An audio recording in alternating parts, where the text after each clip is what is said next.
Bine v-am găsit, dragii mei din Zodia Taur, oriunde v-ați afla. Bine ați venit tuturor pe canalul meu Tarot Flor de Loto, numele meu este Nina, pentru cei care nu mă cunosc. De asemenea, bine ați venit atât dragilor mei abonați, cât și celor care poate sunteți pentru prima oară aici pe canal. Azi, așa cum v-am obișnuit, voi face o lectură atemporală, fără limită de timp. O lectură pe care voi să o puteți urmări oricând doriți sau atunci când apare în viața voastră. Așa că, dragii mei, toți cei care aveți Soare, Lună, Venus sau Ascendentul în Zodia Taur, atunci această lectură este de asemenea și pentru voi. Desigur, dragii mei, vă rog din suflet să nu uitați faptul că voi vă construiți viitorul, așa că vă rog să luați decât acele mesaje care rezonează cu voi, iar restul lăsați-le să zboare în univers, pentru că sigur sunt pentru alte energii, pentru alte persoane care, într-o mai mică sau mai mare măsură, au o legătură cu Zodia Taur. Dacă nu veți rezona cu această lectură, nu face nimic, puteți viziona celelalte zodii care pot reprezenta pentru voi poate Ascendentul, Luna, Venus sau oricare altă planetă importantă pentru voi din cartea voastră astrală. Și haideți să vedem care este energia voastră, dragii mei, din Taur. Haideți să vedem. Și avem foarte interesant, foarte interesant. Avem aici drumul și la numărul 14 avem vulpița, vulpea. Dragilor, unii dintre voi vă aflați la o răscruce de drumuri sau la o răscruce de idei sau pur și simplu sunteți într-un moment în care trebuie să luați o anumită decizie. Acum, faptul că apare și vulpița asta aici, asta îmi spune că parcă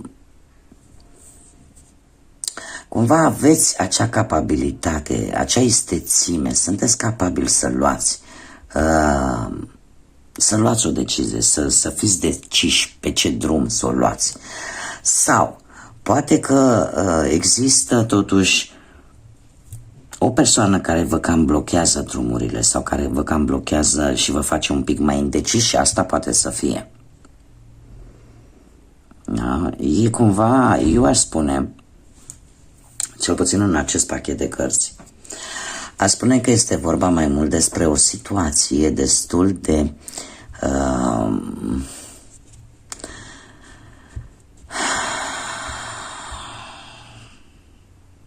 tare mi-e frică să nu vă amăgiți singuri. Pur și simplu să nu vreți să vedeți un adevăr. Și de multe ori, de ce? Pentru că adevărul de multe ori doare. Adevărul de multe ori doare și sunteți poate în situația în care trebuie să luați o decizie, trebuie să o luați pe un anumit drum, trebuie să alegeți.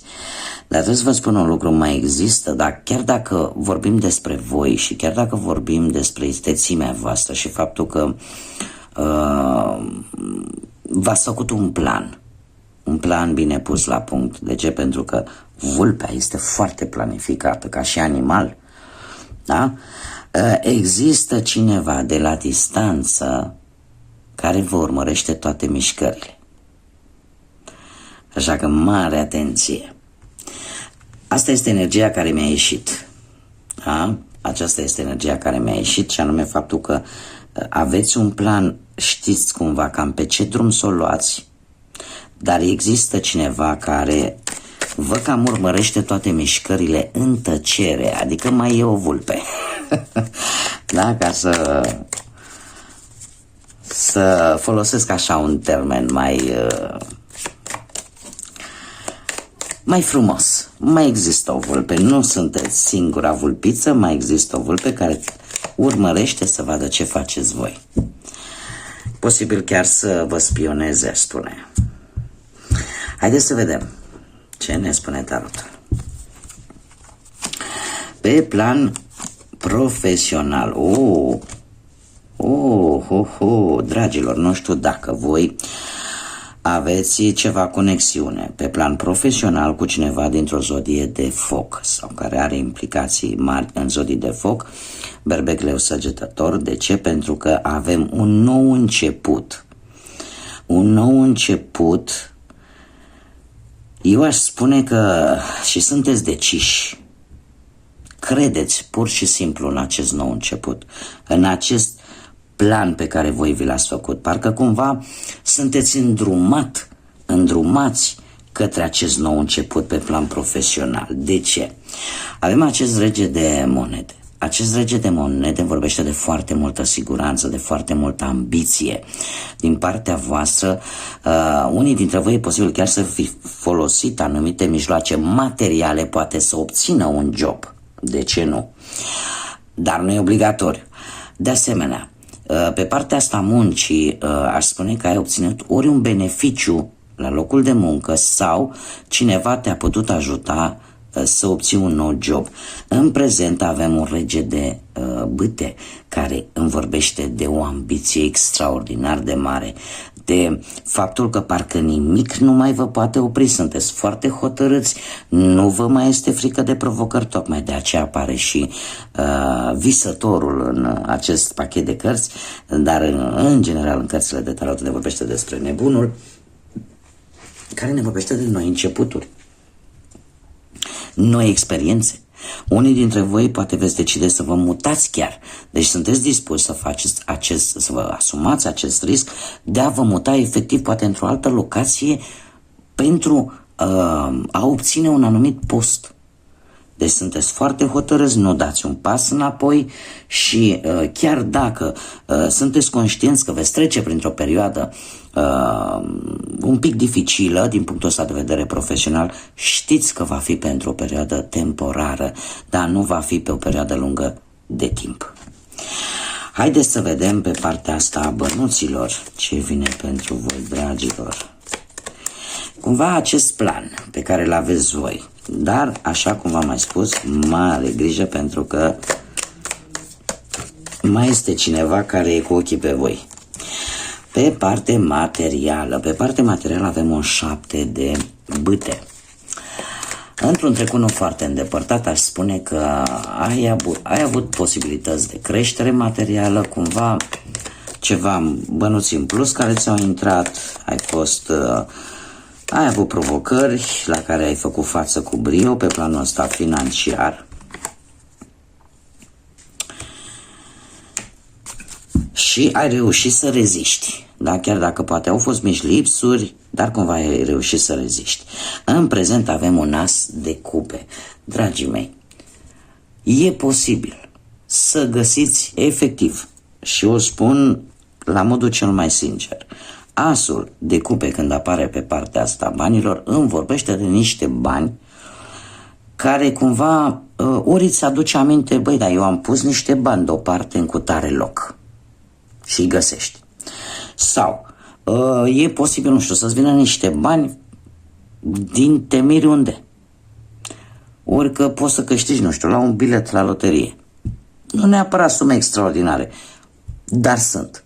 Sau poate că ți se aprobă, nu știu, ai cerut o bonificație. Și uite, ți-ai zis că am luat gândul de la ea, sau poate știai că va dura foarte mult timp și uite, îți vine o înștiințare, domne, uite, ți s-a aprobat. Da?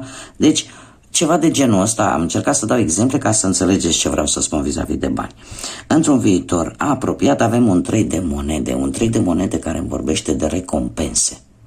Vor fi niște bani care vor veni, o parte din ei vor veni din munca pe care tu ai depus-o sau din planurile pe care tu ți le-ai făcut relaționate cu bani. Da? Așa că unii chiar puteți primi, nu știu, un premiu, o recunoaștere în urma unei colaborări și vei primi ca recompensă poate o anumită sumă de bani. Așa că lucrurile nu merg rău. Haideți să vedem pe planul amoros pentru cei care sunteți într-o pereche. Cei care sunteți într-o pereche, haideți să vedem.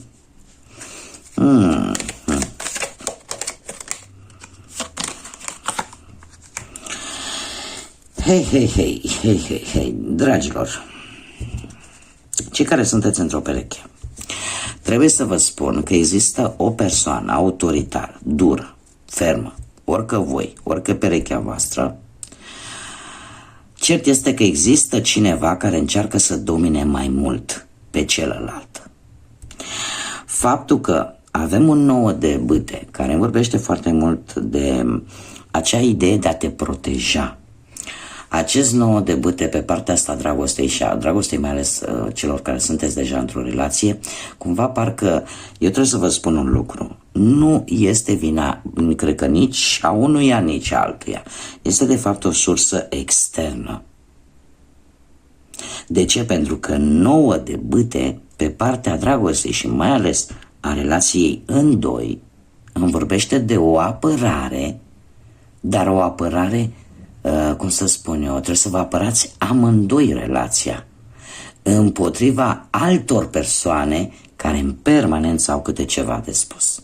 Iar această persoană posibil să aibă legături cu zodii de aer, persoana care v-am spus că parcă încearcă să domine mai mult, culmea, relația voastră, nu relația ei, relația voastră. Există o persoană cu legături în zodii de aer, Gemeni, Balanță, Vărsător, care încearcă să vă domine. E foarte autoritară, foarte dură, foarte fermă, parcă își ține foarte bine emoțiile controlate, da? Și care încearcă cumva, cum să spun eu, să se mențină pe o poziție foarte fermă, foarte hotărâtă. Este o persoană care, sincer să fiu, nu știu cât e de agreată în mediul social, această persoană. Mergem mai departe. Ce urmează? Urmează un paj de bâte. Un paj de bâte care pe partea asta dragoste vorbește de faptul că perechea ta poate veni cu o veste tare bună. Cu o veste tare bună și puteți planifica chiar o călătorie. Dacă totuși relația continuă să aibă ceva probleme, poate că atunci ar fi momentul să te gândești, dom'le, ce fac? Continui pe această linie sau poate ar trebui să pui punct? Da? Să vezi exact dacă ai motivația necesară să mai lupți pentru a salva relația sau nu.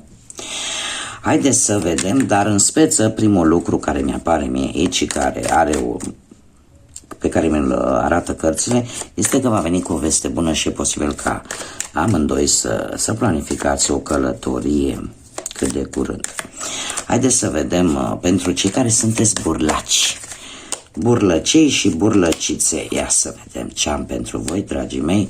Și avem un 5 de cupe. Dragilor, se pare că într-un trecut voi ori ați pierdut pe cineva drag vouă, în sensul că nu mai există în această lume terenală, a trecut într-o lume astrală și ați suferit foarte mult, sau poate pur și simplu ați trecut printr-un divorț, printr-o despărțire, iar asta nu a făcut altceva decât să vă să vă dezamăgească, să aveți așa o stare de tristețe adâncă, de decepție. Se pare că cei singurei v-ați canalizat, unii dintre voi cel puțin v-ați canalizat foarte mult pe partea asta materială cu acest 9 de monede, în sensul că ați vrut în prima fază să aveți așa un echilibru, da? Să vă găsiți echilibru, sau poate ați crezut că puteți obține echilibrul prin muncă, pur și simplu v-ați adâncit mai mult în muncă. Tocmai pentru că avem un 10 de spade. În acest moment unii dintre voi sunteți bine așa cum sunteți, din câte văd eu, aveți acea independență financiară, aveți cam ceea ce vă trebuie, sunteți mulțumiți de situația care o aveți, dar pe plan amoros eu aș spune că totuși cumva se apropie un sfârșit al singurătății voastre. De ce? Pentru că în sfârșit 10 de spade într-adevăr ne vorbește de foarte multă durere, de foarte multe decepții. Dar trebuie să vă spun că odată a apărut într-o lectură, are două, nu o sabie, are două tăișuri. Deci îmi vorbește de situație în sine, dar îmi vorbește de faptul că deja această situație este pe punctul de a se termina. Așa că, dragii mei, cei care sunteți singurei, trebuie să vă spun că nu va mai dura mult și toată această amărăciune, tristețe, spuneți-i cum vreți voi, cumva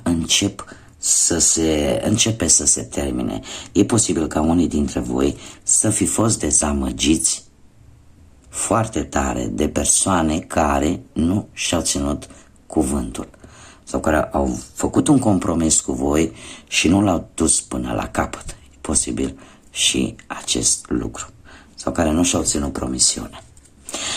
Acum, haideți să vedem, dragii mei, pentru toți tăurașii mei dragi, ia să vedem ce mesaj are grădina mistică pentru voi, dragii mei. Creștere. Toate florile trebuie să crească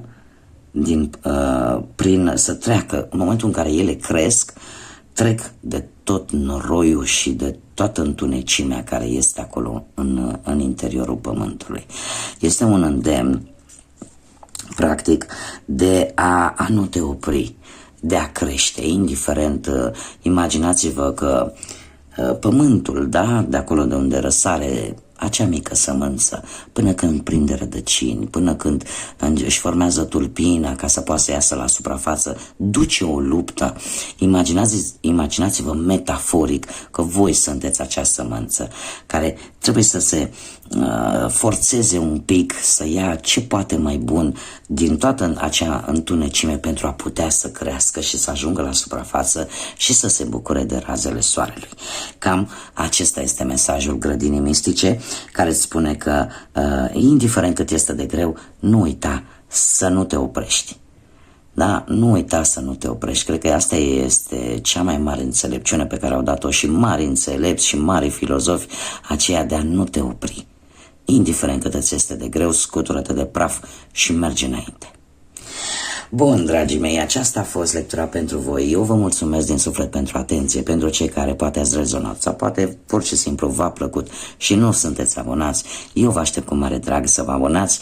De asemenea, aștept cu mare interes și cu mare drag like-urile voastre, comentariile voastre, distribuirile voastre și de asemenea trebuie să vă mulțumesc tuturor pentru toată această contribuție pe care o aduceți acestui proiect minunat pe care eu l-am început aici pe YouTube.